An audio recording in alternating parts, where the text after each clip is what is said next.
오늘의 말씀은 사무엘상 23장 15절부터 29절까지 말씀입니다. 다윗이 사울이 자기의 생명을 빼앗으려고 나온 것을 보았으므로 그가 십광야 수풀에 있었더니 사울의 아들 요나단이 일어나 수풀에 들어가서 다윗에게 이르러 그에게 하나님을 힘있게 의지하게 하였는데 곧 요나단이 그에게 이르기를 두려워하지 말라. 내 아버지 사울의 손이 내게 미치지 못할 것이요 너는 이스라엘 왕이 되고 나는 내 다음이 될 것을 내 아버지 사울도 안다 하니라. 두 사람이 여호와 앞에서 언약하고 다윗은 수풀에 머물고 요나단은 자기 집으로 돌아가니라. 그때에 십사람들이 기브아에 이르러 사울에게 나와 이르되 다윗이 우리와 함께 광야 남쪽 하길라 산 숲을 요새에 숨지 아니하였나이까. 그러하온즉 왕은 내려오시기를 원하시는 대로 내려오소서. 그를 왕의 손에 넘길 것이 우리의 의문이다 하니 사울이 이르되 너희가 나를 긍휼히 여겼으니 여호와께 복 받기를 원하노라. 어떤 사람이 내게 말하기를 그는 심히 지혜롭게 행동한다 하나니 너희는 가서 더 자세히 살펴서 그가 어디에 숨었으며 누가 거기서 그를 보았는지 알아보고 그가 숨어 있는 모든 곳을 정탐하고 실상을 내게 보고하라.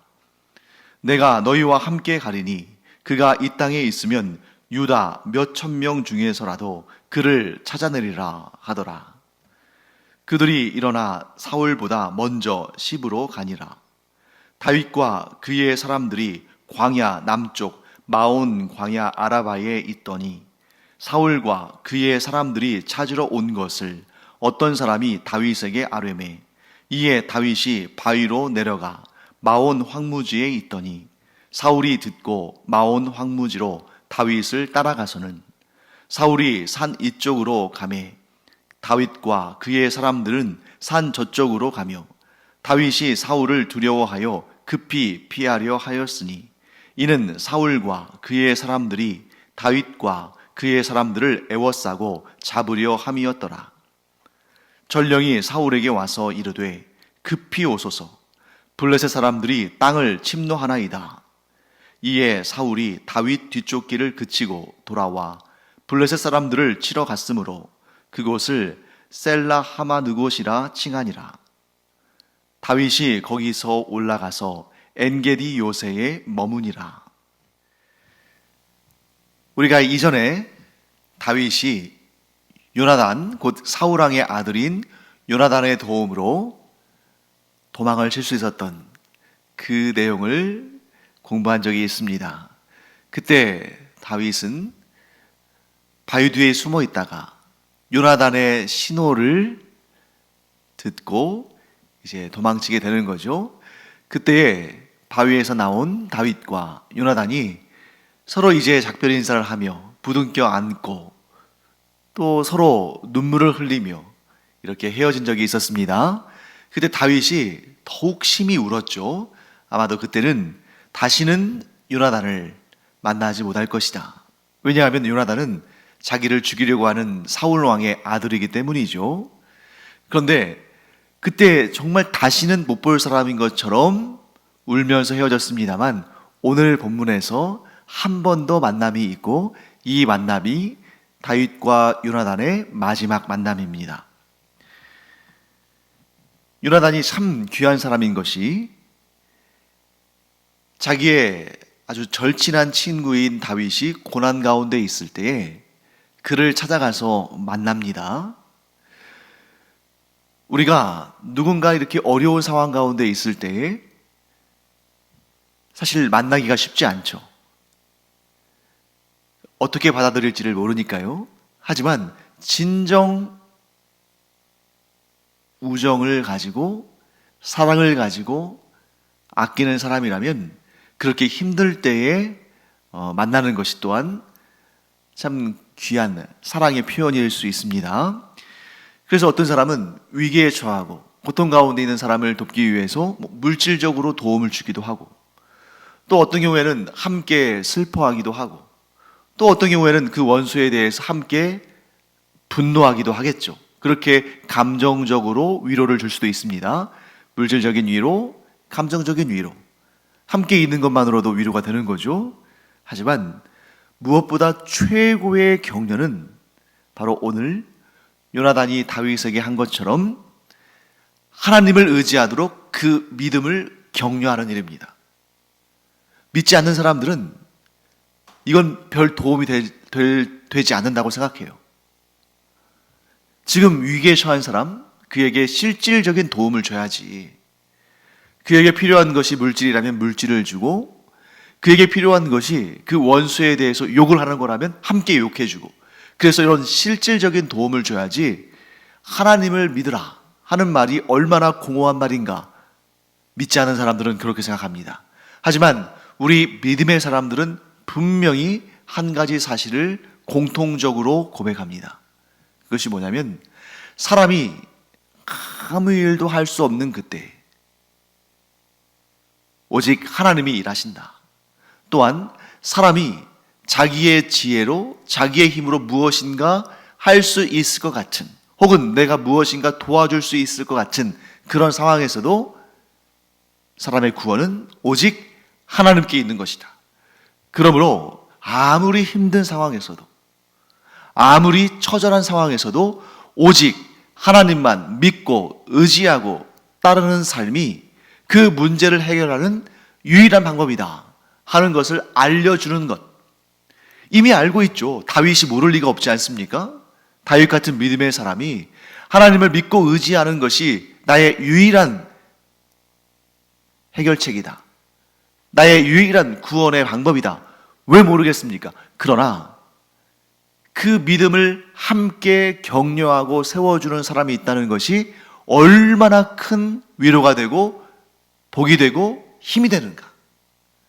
사랑하는 성도 여러분, 우리는 하나님을 믿는 사람들입니다. 우리가 위기에 처하고 고난 가운데 있고 어려움 가운데 있을 때도 우리는 분명히 그 사실을 믿습니다. 하나님께서 존재하시며 하나님께서 하나님을 믿는 자들을 도우시며 구원은 오직 하나님께 있다. 우리 분명히 믿습니다. 하지만 곁에 있는 신앙의 동반자가, 믿음의 친구가, 성도들이 그 고난 가운데 있을 때에 아무런 도움을 주지 못하는 것 같아서 미안하고 별 힘이 되어주지 못하는 것 같아서 죄송하고 하는 그런 상황에서도 우리가 단 한 가지의 진실된 격려, 단 한 가지의 진짜 격려를 하는 일을 게을리해서는 안 된다. 그것이 뭐냐면 믿음으로 서로를 격려하는 것이다. 하나님을 더욱 믿고 의지하자. 분명히 하나님께서 이런 상황 가운데서도 너를 지키시며 이런 고난 가운데서도 너를 향한 하나님의 그 선하신 계획을 가지고 너를 인도하실 것이다. 이것은 믿음 없는 사람들에게는 말뿐인 것이지만 믿음의 사람들에게는 그 이상의 구원이 없는, 그 이상의 도움이 없는, 그 이상의 더 좋은 것을 찾을 수 없는 최고의 격려다. 최고의 사랑이다. 최고의 구원의 손길이다 하는 것을 우리가 알게 됩니다. 이처럼 요나단은 격려자로 다윗을 찾아왔습니다. 다윗에게 뭐 큰 물질적인 도움을 준 것도 아니고 다윗에게 어디 망명할 길을 열어준 것도 아니고, 그렇다고 해서 요나단이 자기의 아버지 사울을 설득할 수 있는 것도 아니고, 이미 설득할 수 없다는 것을 요나단도 다윗도 잘 알고 있습니다. 하지만 요나단이야말로 다윗에게 최고의 격려자였다. 그가 이 고난의 시간을 잘 이겨낼 수 있는 최고의 격려를 요나단이 해줬다. 그것은 무엇입니까? 하나님을 더욱 굳건히 믿고 하나님을 더욱 온전히 의지하자. 요나단이 다윗의 절친한 친구였기 때문에 그의 믿음의 격려가 더욱 힘을 발휘한 것입니다. 사랑하는 성도 여러분, 우리도 이와 같이 요나단과 같이 사랑의 격려, 바로 하나님을 더욱 굳게 믿고 의지하도록 하는 그러한 진정한 격려자가 되기를, 그래서 누군가의 인생을 소생하게 하는 그런 진정한 격려자가 되기를 간절히 축원합니다. 또한 그런 격려자가 여러분들의 삶 가운데 있기를 하나님께서 보내주시기를 간절히 축원합니다. 자, 그 다음에 이제 어떤 내용들이 또 등장하는지 한번 볼까요? 10 사람들이 등장합니다. 이 10이라는 곳은 이제 그 황무지, 그러니까 굉장히 메마른 그런 지역인데, 이 10 사람들이 등장하는 이유가 있습니다. 다윗이 사울을 피해서 이리저리 다니는데 그 중에 한 군데가 10 광야 지역이었어요. 그런데 그곳에 사는 사람들이 기브아에 있는 사울을 찾아와서, 다윗이 우리가 살고 있는 지역의 한 숲을 요새에 숨어 있으니까 그를 잡아가라 하고 고발을 한 겁니다. 자, 우리 이와 비슷한 경우가 있긴 했죠. 그 전에 그일라를 여러분 기억하실 겁니다. 그일라가 블레셋의 공격을 받아서 위기에 처했을 때 다윗이 하나님께 여쭙고 하나님께서 그일라를 가서 구원하라 하시는 그런 말씀에 순종해서 블레셋을 쳐서 물리치고 그일라 주민들을 구원해 준 역사가 있었습니다. 그런데 다윗이 또 하나님께 여쭈어봤죠. 그런데 혹시 그일라 사람들이 내가 그곳에 가서 그들을 구원해 주면 그들이 나를 사울에게 넘겨주지는 않겠습니까? 그랬더니 하나님께서 말씀하셨죠. 그래, 그일라 사람들이 너를 사울에게 넘겨줄 것이다. 그래서 하나님께서 그런 말씀하시는 것을 듣고 다윗은 서둘러서 그 그일라를 피해서 사울에게 붙잡히지 않았죠. 그런데 그때 우리가 분명히 알 수 있는 것은 무엇입니까? 그일라 사람들이 다윗을 사울에게 넘겨줄 마음을 가지고 있었다. 단 하나님께서 다윗에게 미리 알려주셔서 다윗이 사울에게 넘겨지기 전에 도망을 친 거죠. 그러니까 그일라 사람들은 마음으로는 다윗을 사울에게 넘겨줄 마음은 가졌지만 결과적으로 그것을 실행하지는 못한 것입니다. 그런데 오늘 이 10 사람들은 어떻게 했습니까? 그들은 자기 발로 사울을 찾아가서 다윗이 거처하는 곳을 고자질하고 사울이 다윗을 붙잡도록 도왔습니다. 행동으로 옮겼다는 거죠. 그렇기 때문에 그들의 죄는 더 큰 것입니다. 그런데 왜 10 사람들은 사울이 요청한 것도 아닌데 스스로 자기들이 기브아에 있는 사울을 찾아가서 다윗이 숨어 있는 위치를 알려줬을까요? 분명히 거기에는 높당에 있던 제사장들의 학살이 영향을 미쳤을 겁니다. 우리 기억하죠? 다윗이 노베에 있는 제사장 아히멜렉을 찾아갔을 때 그가 사울을 피해서 급히 도망치느라고 음식도 없었고 양식도 없었고 무기도 없었을 때 그 아히멜렉이 다윗을 위해서 물려낸 진설병을 주고 다윗이 죽였던 골리앗의 칼을 보관하고 있다가 그 칼을 다윗에게 주는 그런 일이 있었죠. 그리고 그 장면을 엿보고 있던 사람이 있었습니다. 바로 에돔 사람 도액이었죠. 그 일로 말미암아 사울이 이 도액의 고자질을 통해서 아히멜렉이 그런 일을 했다는 것을 알게 되고 그 일로 인해서 노베에 있는 제사장의 제사장들이 85명이나 죽임을 당하는 그러한 안타까운 일이 있었습니다. 그 끔찍한 소식이 이스라엘 전역에 전파가 됐겠죠. 그 소식을 10 사람들도 당연히 알았을 겁니다. 그러니까 그들 가운데 이런 갈등이 있었던 거죠. 다윗이 하필이면 우리의 지역에 와서 저 숲을 요새에 숨어 있는데 사울왕에게 이 사실을 알려야 할까 말아야 할까? 결국 그들의 결론은 알려야 한다. 만일 우리가 다윗의 소재를 알리지 않으면 나중에 혹시라도 사울왕이 그 사실을 알게 되었을 때 우리도 높당의 그 사람들이, 그 제사장들이 집단 학살을 당한 것처럼 우리도 그렇게 될 수 있다. 그러니 우리 살기 위해서라도 다윗을 고발하자. 이렇게 나온 것입니다.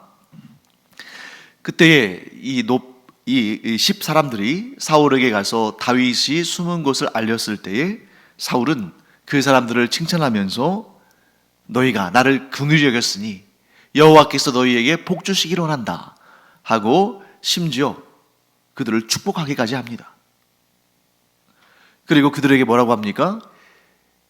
다윗은 지혜로운 사람이라, 즉 다윗은 영리한 사람이라 이리저리 잘 도망치니까 그가 숨어있는 것을 잘 관찰하고 나에게 정확한 위치를 보고해라 하고 명령을 내립니다. 그리고 사울은 사람들을 이끌고 다윗을 붙잡으려고 가죠. 다윗이 마온 광야에 있다는 이야기를 듣고 사울은 사람들을 이끌고 다윗을 잡으러 갑니다. 그때 어떤 사람이 사울이 다윗을 잡기 위해 이 마온 광야로 오고 있다는 사실을 다윗에게 알립니다. 그래서 다윗은 이번에도 서둘러서 피할 수 있었습니다. 오늘 본문에 다윗에게 사울이 다윗을 잡으러 온다고 알린 사람은 이름도 나와 있지 않아요. 뭐라고 되어 있냐면 어떤 사람이. 놀랍지 않습니까? 그 이름도 알 수 없는 사람을 하나님께서 들어 사용하셔서 다윗이 생명을 구원받을 수 있도록 하나님께서 조치하신 것입니다. 그래서 사울이 쳐들어올 때 다윗은 반대편으로 도망을 간 거죠. 그래서 사울이 산 이쪽으로 가면 다윗은 산 저쪽으로 가고, 이러면서 술래잡기 하듯이 막 이렇게 도망치고 추격하고 도망치고 추격하는 그런 작업이 계속됩니다. 언제 끝날지 모르는 숨바꼭질이죠. 그때 하나님께서 다윗을 보호하시는데 어떻게 보호하시냐면 이스라엘의 원수요, 다윗에게도 원수인 블레셋을 들어 사용하십니다. 사울이 계속해서 아주 집요하게 다윗을 붙잡으려고 추격을 하는데 전령 한 명이 옵니다. 그리고 사울에게 이렇게 보고하죠. 왕이시여, 급히 돌아가야 됩니다. 지금 블레셋 사람들이 우리나라를 쳐들어왔습니다. 사울이 아무리 다윗을 미워하고 다윗을 반드시 붙잡아서 죽이고 싶어도 지금 블레셋이 국경을 침노해서 들어왔는데 안 가볼 수 없는 거잖아요. 서둘러서 떠납니다. 자, 여러분, 오늘 본문의 말씀을 우리 한번 볼까요? 하나님께서는 하나님을 믿고 하나님을 의지하고 하나님을 경외하는 다윗을, 하나님께서 기름 부으셔서 이스라엘의 새 왕으로 결정하신 다윗을 하나님께서 보호하시는데 어떤 방식으로 보호하시냐면, 겉으로 보면 사울은 강하고 다윗은 약하고, 사울은 집요하게 다윗을 추격하고 다윗은 어디로 숨어도 그를 고발하는 사람들이 그의 위치를 사울에게 알리는 그런 위험한 상황이지만, 하나님은 모든 것을 들어 사용하셔서 다윗을 보호하시는 것을 보게 됩니다. 심지어 사울의 아들, 왕위 계승자인, 그래서 누구보다 다윗을 견제하고 미워해야 할 요나단에게 다윗을 사랑하는 마음을 주셨어.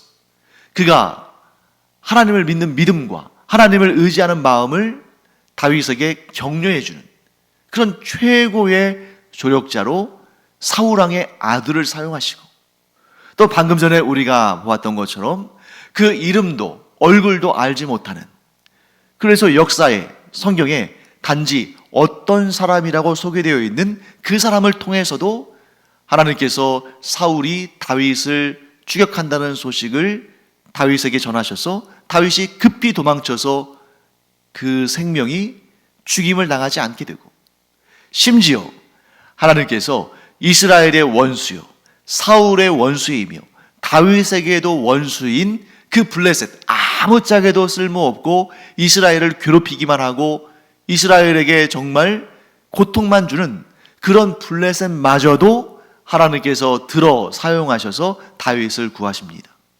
그 블레셋이 침투했을 때, 그 블레셋이 이스라엘을 침노했을 때에 사울이 급히 가서 블레셋과 싸움을 하는데 그 싸움에서 누가 승리했는지는 성경에 말씀하지 않아요. 왜? 중요하지 않거든요. 그 전쟁은 블레셋과 이스라엘 사이에 땅을 뺏고 빼앗기 위한 싸움이 아니라 사울을 돌이키셔서 다윗을 구원하시고자 하신 하나님의 뜻이 담긴 전쟁이었습니다. 그렇기 때문에 중요한 것은 다윗이 사울에게 잡히지 않고 살았다는 것이죠. 그래서 저는 이 모습을 보면서 이 시편이 생각났습니다. 시편 121편, 여러분도 잘 아시는 그런 시인데 제가 한번 읽어보겠습니다. 내가 산을 향하여 눈을 들리라. 나의 도움이 어디서 올까? 나의 도움은 천지를 지으신 여호와에게서로다. 여호와께서 너를 실족하지 아니하게 하시며 너를 지키시는 이가 졸지 아니하시리로다. 이스라엘을 지키시는 이는 졸지도 아니하시고 주무시지도 아니하시리로다. 여호와는 너를 지키시는 이시라. 여호와께서 내 오른쪽에서 내 그늘이 되시나니 낮의 해가 너를 상하게 하지 아니하며 밤의 달도 너를 해치지 아니하리로다. 여호와께서 너를 지켜 모든 환난을 면하게 하시며 또 내 영혼을 지키시리로다. 여호와께서 너의 출입을 지금부터 영원까지 지키시리로다. 아멘. 이 시를 지은 사람의 이름은 기록되어 있지 않습니다. 하지만 저는 이런 생각을 해봤어요. 요나단이 도망 중에 있는 다윗을 찾아와서 믿음의 격려를 했는데 바로 이 시편 121편에 나온 이 내용을 그대로 전하지 않았을까? 물론 시편 121편은 요나단이 지은 시가 아닐 가능성이 99.99% 이상이겠죠. 하지만 그 마음만은 동일하다. 우리가 누군가를 사랑할 때, 또한 우리가 하나님을 사랑할 때 우리는 이 시를 그 고난 가운데 있는 자에게 낭송해 줄 수 있고, 또한 고난 가운데 있는 내 영혼에게도 이 시를 암송하거나 읽으면서 하나님을 굳건하게 붙잡는 믿음의 발걸음을 담대하게 뗄 수 있게 된다. 사랑하는 성도 여러분, 누군가가 고난 가운데 있을 때에 여호와 하나님을 굳게 붙들도록 격려하고, 또한 내가 고난 가운데 있을 때도 다른 그 무엇, 다른 그 누구가 아니라 여호와 하나님을 굳게 붙들므로 나의 도움이 어디서 올까? 나의 도움은 천지를 지으신 여호와에게서로다. 이렇게 묻고 답하는 우리가 되기를 간절히 축원합니다. 나의 도움은 어디서 옵니까? 나의 도움은 천지를 지으신, 또한 천지를 다스리시는, 모든 일을 이루시는 여호와 하나님께로부터 온다. 이 믿음의 확신을 나부터가 담대히 갖고, 또한 이 확신으로 믿음의 격려를 함으로 많은 사람들을 살리고 세워주고 격려하고 소생케 하는 그런 우리 모두가 되기를 간절히 축원합니다. 기도하겠습니다. 하나님 감사합니다. 요나단이 다윗을 격려한 것처럼 저희도 고난 가운데 있는 많은 이들을 믿음으로 격려하며 하나님의 구원의 손길이 그에게 미치도록 하는 그런 존귀한 하나님의 도구로 쓰임받게 하여 주시기를 원합니다. 또한 우리가 고난 가운데 있을 때도 이 시편 121편의 시와 같이 나의 도움이 어디서 올까? 라고 생각하는 나 자신에게 나의 도움은 천지를 지으신 여호와에게로다 라고 선포하는 우리 모두가 되게 하여 주시옵소서. 감사드리며 예수님의 이름으로 축복하며 기도합니다. 아멘. 기도하는 시간입니다.